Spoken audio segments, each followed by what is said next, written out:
Alhamdulillahi Rabbil Alameen.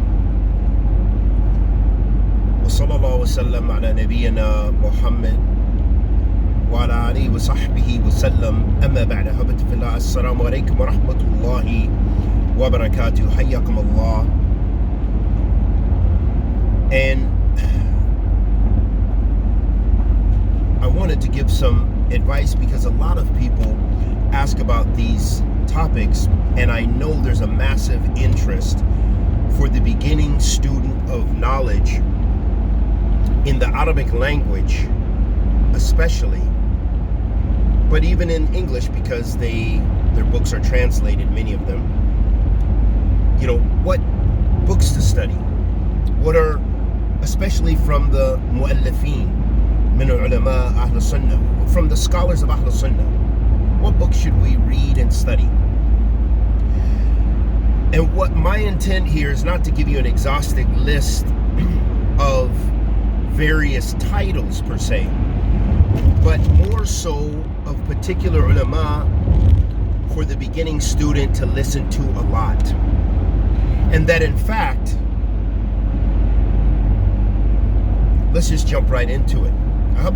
First and foremost, right now, as I'm on my journey, or on a hike, about to go on a hike, and I was listening to, I knew I needed some food for the soul, and I needed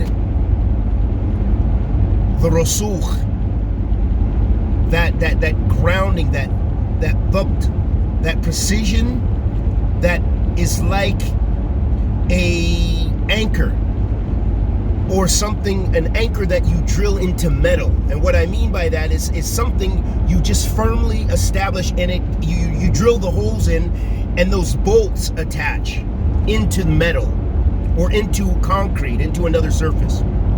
And this is what you find from imams like Imam Salih bin Fawzan, hafidhullah ta'ala. And I advise myself and you to make lots of dua for this imam, because he's up in age, and it will be a severe loss for us as a ummah in general, and as Ahl Sunnati wal Jama'ah specifically, when we lose this alim. And two recent maqta' sawtiya that I listened to, or pieces, little YouTube clips and other things that I listened to, I peeped in on Ustad Abdurrahman Hassan, hafidhullah ta'ala. He was talking about maybe his journey to talib al-ilm or something like this. It was a while ago, but he mentioned about Imam Fawzan, and I could only 102% agree with him. Everything he said, I've said it, and it's like he just khalas, intahena. He said it perfectly. For example, Imam Fawzan, these a'immat Ahl Sunnah, especially the kibar ulama, and it's not just for a term of kibar ulama. We mean kibar ulama, we mean kibar fil ilm wa fiqh for in their knowledge, in their patience, in their understanding, in their grounding, in the way they deal with people, and there's adab in dealing with questions, and how they avoid controversy, and how they smash controversy, and their rusukh fil ilm. That's all I can say to try to articulate that with my own deficiencies in language. That Imam Fawzan, when you listen to him, you find that it's his explanations a lot of times are like ta'liqat. They are commentaries, not necessarily in-depth shuruhat. Some ulama, even younger in age, they go into depth, massive amount of speech, and I'm not knocking that, because some is so beneficial. They're giving sometimes masail, and just giving you other masail, and just in depth into particular issues. But Imam Fawzan, I would say the diqqa, the precision of giving you the khalasat al-qawl, kind of the summarized kalam, speech, with regards to issues in books. He goes in and smashes things, and they are things that I don't want to say jawami' al-kalam, but they have that same way. The Prophet ﷺ was blessed with jawami' al-kalam, which means he didn't speak necessarily a lot of words, but it had immense import and meanings. You know, you could write books from the meanings and, you know, and its import and its heaviness. Likewise, you see that the major scholars, they try to traverse this way. And it's because they've already looked at those issues in a multitude of ways. They've studied it. Their beards have become gray with those issues. And the fitnas and the things you think are new, they've dealt with it 40, 30 years ago.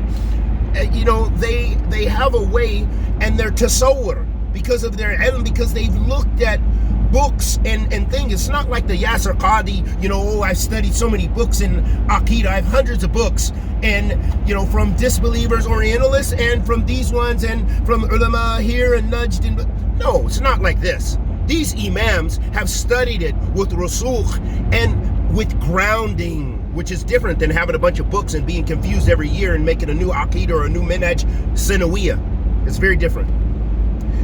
And I recall where the brother Abdurrahman Hassan had mentioned about how Imam Fawzan, you know, you'll go and you'll see the consistency in his fatwa. So that just reminded me of that. And that's exactly those things I've completely thought about and have articulated in one form or another, because that is what you see from those major scholars. Another one I want to advise you to listen and benefit is Imam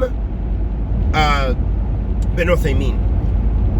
And I remember being in, there was a brother, one of our brothers from the UK, and I can't remember if it was the first time I met him or something, and we ran into each other in a mektaba was one of my favorite mektabas in Jeddah. Mektaba, not Shanqiti. Yeah, Mektaba Shanqiti. And anyway, he came in and he was saying something about, you know, we noticed we were both from the West or something. We struck up a conversation. It seemed like he was new in Saudi or something. And he asked something or something about some books. And he said, really, it just suffices me getting all of bin Uthaymeen's. That's enough really for the rest of my life. That's in short of what he was saying. And what he was saying was really kind of true. In that Imam bin Uthaymeen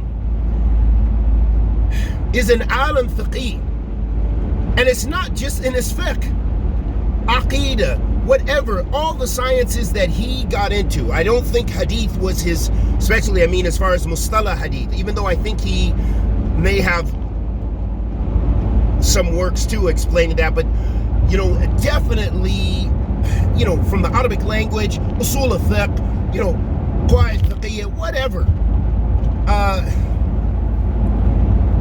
There's just something, and those who know Arabic and listen to bin Uthaymeen, it's almost like that will kind of almost suffice you. And that's another imam that I just say you have to benefit from in that way.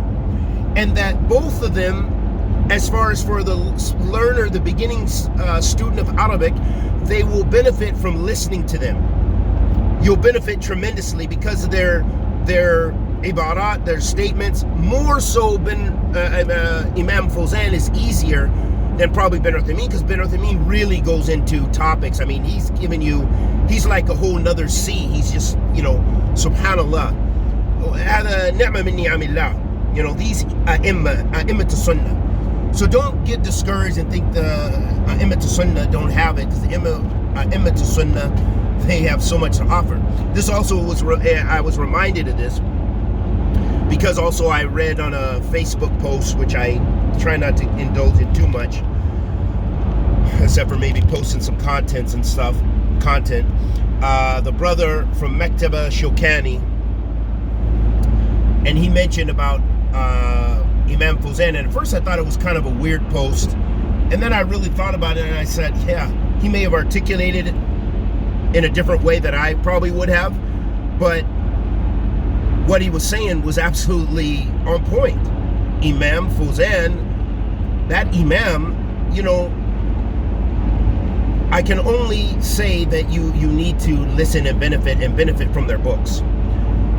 That doesn't mean all these other a'immat sunnah that are beloved, like Imam bin Baz and Kathir, Imam Al-Albani, Imam Muqbil, Imam, and before them and after them. But I'm just saying, for the Arabic learner, those are also some essential books, and for the beginning student of knowledge as well, that, and Ibn Uthaymeen especially gives you tadarruj. He gives you